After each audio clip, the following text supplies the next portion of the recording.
Ray Rivera had plans for his future. He loved movies.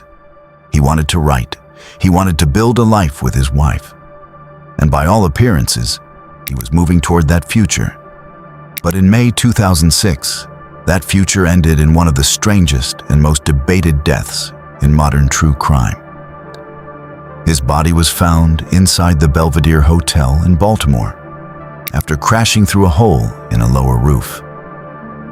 Near that hole were his glasses and cell phone, both reportedly intact. Police treated the death as a probable suicide, but the medical examiner ruled it undetermined. From that moment on, the case split into two possibilities: a tragic mental break or something far darker. Ray Omar Rivera was remembered as intelligent, energetic, funny, and ambitious. He loved storytelling and dreamed of becoming a successful screenwriter. He shared a close bond with his family and built a loving relationship with Allison, the woman he would later marry. At one point, life seemed to be moving forward. Through his childhood friend Porter Stansberry, Ray entered the financial publishing world and moved to Baltimore. It was not his dream career, but it offered stability. He and Allison got married, bought a home, and planned for the future. But beneath that surface, there were signs of strain. In the period before his death, Ray appeared tense and uneasy. He was working in a world that did not fully fit him, and in his final days, strange fear and stress began to show. That matters, because this case is not only about how Ray died, but also about what may have been happening before he died. Then came the final day. On May 16, 2006, Allison left for a business trip. Later that day, while a colleague was staying at the house, Ray received a phone call.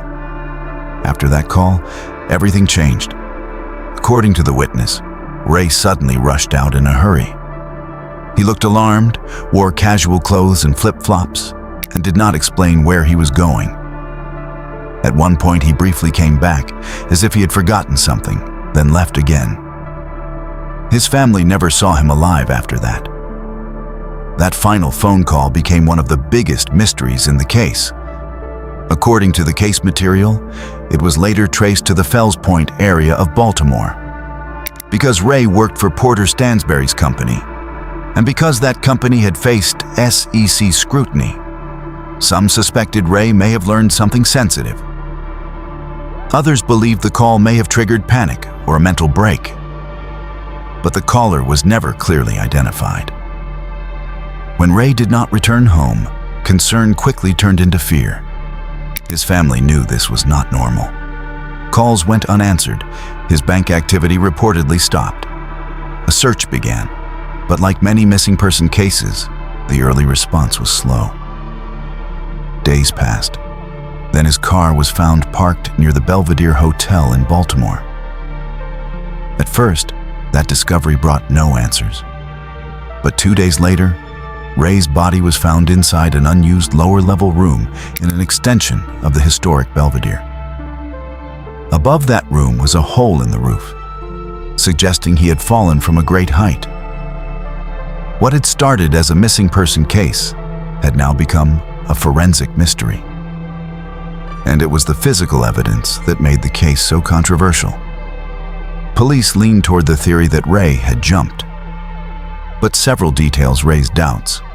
His cell phone and eyeglasses were found near the hole and were reportedly undamaged. His money clip, a gift from his wife, was missing and never recovered. One flip-flop had a broken strap and what some described as drag marks. To many observers, the scene did not look simple. Then there was the issue of distance. According to the material in your file, reaching the hole from the main roof would have required clearing about 45 feet horizontally. Analysts noted that doing that would likely require a strong running start at around 11.3 miles per hour, something considered very difficult on a gravel roof while wearing flip-flops. The nearby parking structure was also considered. But that theory created other problems. The autopsy added even more uncertainty. Some experts questioned whether all of the injuries fit a straightforward fall. Yet despite these doubts, the case never officially moved toward homicide. The medical examiner kept the manner of death as undetermined, while the case remained stuck between explanation and suspicion. And then, investigators found the note. Taped behind Ray Rivera's computer was a strange message filled with film references, unusual phrases, Freemasonry, and symbolic language. To some, it looked like evidence of a psychotic episode. To others, it looked like notes for a screenplay or some kind of hidden message. According to the file you provided, the FBI Behavioral Analysis Unit did not classify the note as suicidal in nature. That detail has kept the debate alive for years. This is where the case splits into its major theories. The first is suicide tied to a mental health crisis. Supporters of this view argue that the note, Ray's fear, and the sudden nature of his departure could point to paranoia or a psychotic break. The second theory is murder or a staged death. Those who believe this point to the physical contradictions: the intact phone and glasses, the missing money clip, the damaged flip-flop, the difficult jump trajectory, and the unresolved forensic questions. In that version, Ray may have been lured to the Belvedere after the call. Then, his death was made to look like suicide. A third theory involves secret societies and hidden knowledge, mainly because of the note's references to Freemasonry. But while that idea remains popular online, it is also the weakest in terms of direct evidence. So what is the most realistic explanation?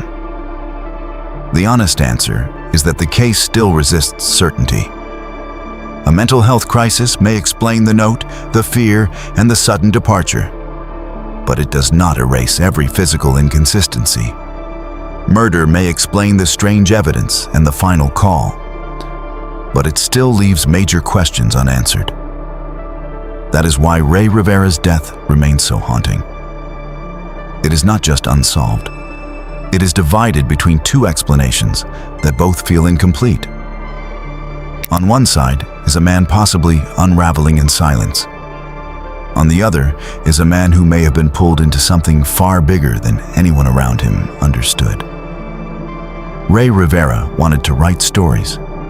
Instead, his own life became one of the most unsettling mysteries in modern true crime. His dream of becoming a successful screenwriter never had the chance to come true, and the questions surrounding his death continue to outlive him. To this day, no one can say with certainty what happened inside the Belvedere. Was this a tragic mental break? Was it a staged death? Or did Ray Rivera uncover something he was never meant to see? Let me know what you think in the comments. And if you enjoy real cases that leave more questions than answers, subscribe and turn on notifications for more documentaries like this.